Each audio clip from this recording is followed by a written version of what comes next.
Today's guest is Big Brothers Big Sisters. It's amazing the matching process that you go through. It must be. Is that something that is that assessment is nationally driven, that they formulated over the years to do that?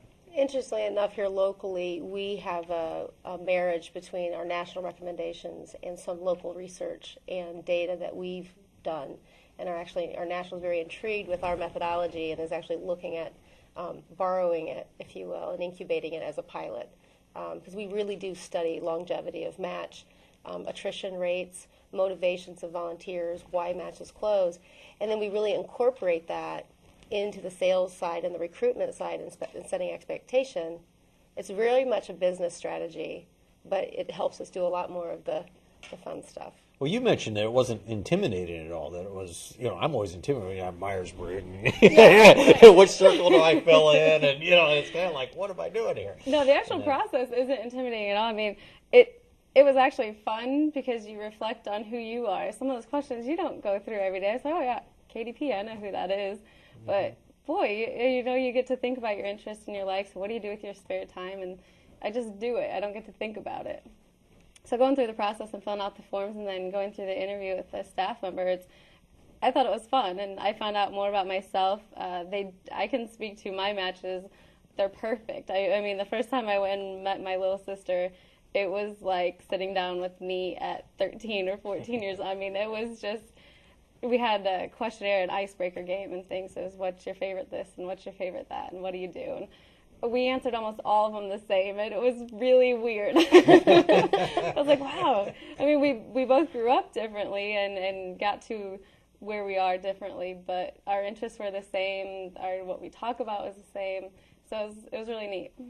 The one thing, if I might add, that obviously she's a testament to Josette and the whole staff at Big Brothers and Big Sisters, because they do spend a lot of time on making sure that there are successes like that. But the other thing that happens is, even after the initial match, is that there is follow-up on a regular basis.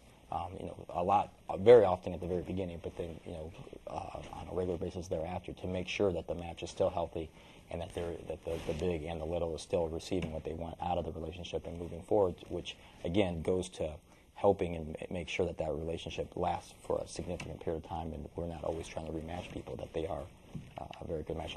Something I'm sure that you've experienced, and I think, again, it's a testament to Josette and the staff as a whole, the great job that they do. Yeah, one of the questions that somebody asked me is, what is one of the biggest misconceptions about Big Brothers Big Sisters and the programs? And I guess when I first thought about it, I thought they just match you and then you go. But there's so much support that goes on behind the scenes and phone calls like every month or so. Just, hey, what are you guys doing? Is everything okay? Just checking up on me and then the little as well, and giving us ideas on how we can connect with our littles. And because it is, I mean, I haven't been 13 for how many years? I don't know what they do. So, but they're in that every day. They're involved with that. So the support's awesome. But before we were on the air, is the amount of referrals that we actually receive from parents of littles who have noticed the difference in their child's life after they've been matched up with a big brother or big sister, as the case may be. And then that mom or that dad, as the case may be, then talks to other parents who are in similar situations and say, listen, the effect it has had on John or the effect it's had on Jennifer has been enormous. And they say, hey, we want that for our child, or I want that for my child. And then they put their child on the list to be matched up and go through the process. So it really is it's a very good, talk about vicious cycles, this is a good cycle. Because you get children that have a great impact, or someone like Katie who has a great impact on a child, and then that evolves into other children from their parents noticing how that has affected them, and they move on. So it's really, it's a great organization to be a part of. Yeah, over 90% of the children and families are self-referred, which is one of the reasons why it's so successful. They want and seek out the service. They seek out people like Katie to be there for their child.